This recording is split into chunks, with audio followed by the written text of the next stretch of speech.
नमस्कार दोस्तों, स्वागत है आप लोगों का अपने YouTube channel VNKD study portal पर।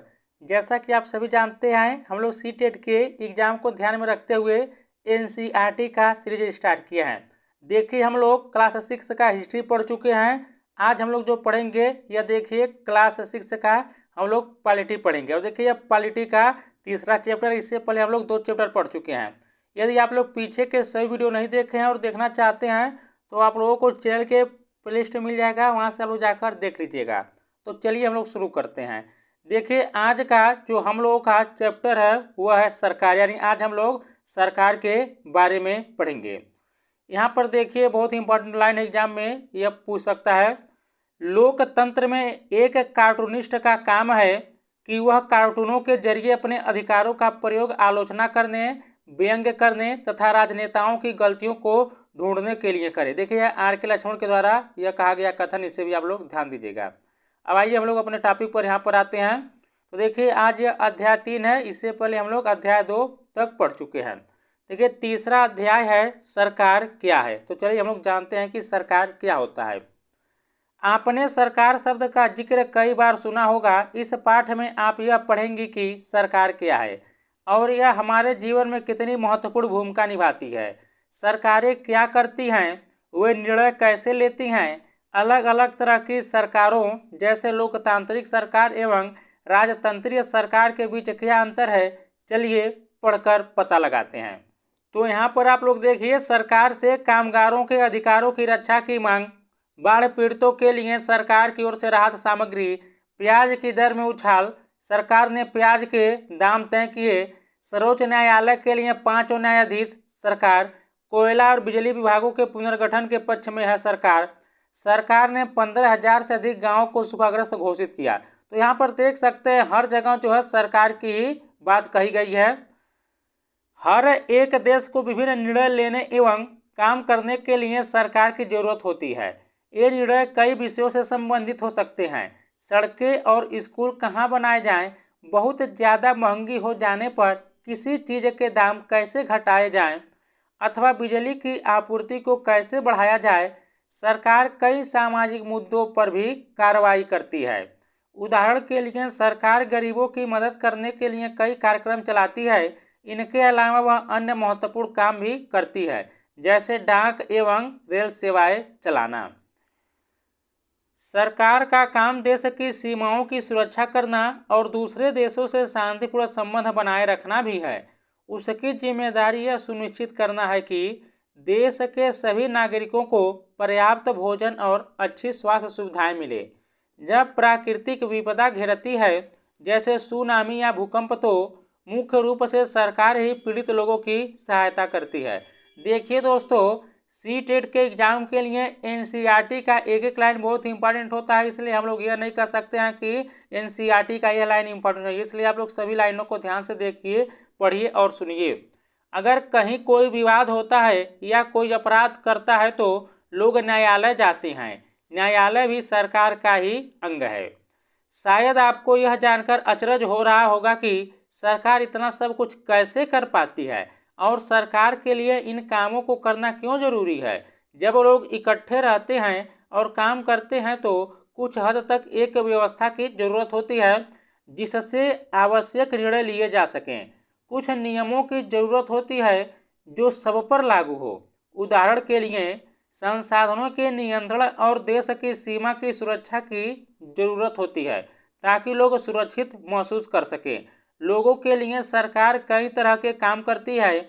वह नियम बनाती है, निर्णय लेती है और अपनी सीमा में रहने वाले लोगों पर उन्हें लागू करती है। तो सरकार क्या करती है, वह नियम बनाती है, निर्णय लेती है और अपनी सीमा में रहने वाले लोगों पर उन्हें लागू करती है। तो यहाँ पर देखिए आप लोग कुछ उदाहरण जो सरकार के अंग हैं। सर्वोच्च न्यायालय, भारत पेट्रोलियम, भारतीय रेल। तो देखिए सब सरकार के ही अंग हैं। आगे हम लोग देखते हैं अब सरकार के स्तर। अब आपको पता है कि सरकार कितनी सारी अलग अलग चीज़ों के लिए जिम्मेदार है। तो क्या आप सोच सकती हैं कि सरकार ये सारे इंतजाम कैसे करती होगी। दरअसल सरकार अलग अलग स्तरों पर काम करती है। जैसे देखिए, स्थानीय स्तर पर, राज्य के स्तर पर एवं राष्ट्रीय स्तर पर। देखिए एग्जाम में पूछ सकता है कि सरकार कितने स्तरों पर काम करती है, तो यहाँ पर देखिए 3 स्तरों पर, एक स्थानीय स्तर पर, राज्य स्तर पर और राष्ट्रीय स्तर पर। देखिए स्थानीय स्तर का मतलब आपके गांव, शहर या मोहल्ले से है, तो स्थानीय स्तर का क्या मतलब है, आपके गांव, शहर या मोहल्ले से है। राज्य स्तर का मतलब है जो पूरे राज्य को ध्यान में रखे, जैसे हरियाणा या असम की सरकार पूरे राज्य में काम करती है। राष्ट्रीय स्तर की सरकार का संबंध पूरे देश से होता है। इस किताब में देखिए आगे हम लोग पढ़ेंगे कि स्थानीय सरकार कैसे काम करती है, और आगे की कक्षाओं में राज्य एवं राष्ट्रीय स्तर पर सरकार के कामों के बारे में भी हम लोग जानेंगे। देखिए यह भारत का राजनीतिक मानचित्र है, यहाँ पर आप लोग देख सकते हैं इसे। आगे हम लोग बढ़ते हैं। यहाँ देखिए नोट करके दिया है कि आंध्र प्रदेश राज्य के पुनर्गठन के बाद 2 जून 2014 को तेलंगाना भारत का 29वां राज्य बना। देखिए वर्तमान में अब 28 राज्य और 8 केंद्र शासित प्रदेश, ऐसे आप लोग याद रखिएगा। तो वर्तमान में 8 जो है केंद्र शासित प्रदेश और 28 राज्य है। तो यहाँ पर देखिए लिखा है कि इतना याद रखिएगा, जो तेलंगाना राज्य का जो गठन किया गया है आंध्र प्रदेश से अलग करके किया गया है 2 जून 2014 को। और देखिए 31 अक्टूबर 2019 से जम्मू और कश्मीर राज्य 2 अलग अलग केंद्र शासित प्रदेशों में बांटा गया। जम्मू और कश्मीर एक हो गया, देखिए लद्दाख 2 हो गया। इसको डेट याद रखिएगा कि 31 अक्टूबर 2019 से जम्मू और कश्मीर राज्य 2 अलग अलग केंद्र शासित प्रदेशों में बांटा गया। एक जम्मू और कश्मीर है, दूसरा लद्दाख है। अब आगे हम लोग यहाँ पर जानेंगे कि सरकार एवं कानून। देखिए सरकार कानून बनाती है और देश में रहने वाले सभी लोगों को वे कानून मानने होते हैं। केवल यही वह तरीका है जिससे सरकार काम कर सकती है। सरकार के पास जैसे कानून बनाने की ताकत होती है, वैसे ही यह ताकत भी होती है कि लोगों को कानून मानने के लिए बाध्य करे। उदाहरण के लिए एक कानून है कि गाड़ी चलाने वाले के पास लाइसेंस होना चाहिए। अगर कोई लाइसेंस के बिना गाड़ी चलाते हुए पकड़ा जाए तो उसे जेल की सजा काटनी पड़ती है या जुर्माना भरना पड़ता है। आगे देखते हैं हम लोग। देखिए सरकार जो कार्रवाई कर सकती है, उसके अलावा अगर लोगों को लगे कि किसी कानून का ढंग से पालन नहीं हो रहा है तो वे भी कुछ कदम उठा सकते हैं। उदाहरण के लिए अगर किसी व्यक्ति को यह लगे कि उसको उसके धर्म या उसकी जात के कारण किसी नौकरी में नहीं लिया गया तो वह न्यायालय जा सकता है और यह दावा कर सकता है कि कानून का पालन नहीं हो रहा है। तब न्यायालय आदेश देगा कि क्या कदम उठाने की जरूरत है। आगे देखते हैं हम लोग। देखिए इस प्रश्न का उत्तर इस बात पर निर्भर करता है कि उस देश में कैसी सरकार है। लोकतंत्र में तो लोग ही सरकार को यह शक्ति देते हैं। देखिए लोकतंत्र में लोग ही सरकार को शक्ति देते हैं। लोग ऐसा चुनाव के माध्यम से करते हैं, वे अपनी पसंद के नेता को वोट देकर चुनते हैं। और जैसा कि आप लोग जान रहे हैं कि इस टाइम जो है लोकसभा का चुनाव चल रहा है। देखिए एक बार चुने लिए जाने के बाद यही लोग सरकार बनाते हैं। लोकतंत्र में सरकार को अपने निर्णयों एवं उठाए गए कदमों का आधार बताना होता है और सफाई देनी होती है। एक दूसरी तरह की सरकार होती है जिसे राजतंत्रीय सरकार कहते हैं। देखिए एक लोकतंत्रीय सरकार होता है और देखिए एक राजतंत्रीय सरकार होता है। इसमें राजा या रानी के पास निर्णय लेने और सरकार चलाने की शक्ति होती है। देखिए जो राजतंत्रीय सरकार होता है उसमें जो है राजा या रानी के पास निर्णय लेने और सरकार चलाने की शक्ति होती है। राजा के पास सलाहकारों का एक छोटा सा समूह होता है जिससे वह विभिन्न मुद्दों पर चर्चा कर सकता है। अंतिम निर्णय लेने की शक्ति उसी के पास रहती है, राजा के पास ही। अब हम लोग जानेंगे कि सरकार के प्रकार। देखिए सरकार को निर्णय लेने और कानूनों का पालन करवाने यानी उन्हें बाध्य बनाने की शक्ति कौन देता है, तो चलिए हम लोग देखते हैं। देखिए लोकतंत्र के समान राजतंत्र में राजा या रानी को अपने निर्णय के आधार नहीं बताने पड़ते हैं और न ही अपने निर्णयों की सफाई देनी पड़ती है। अब चलिए हम लोग देखते हैं कि लोकतांत्रिक सरकार क्या होता है। देखिए भारत एक लोकतंत्र है। इस लोकतांत्रिक व्यवस्था को पाने के लिए हमने लंबी लड़ाई लड़ी है।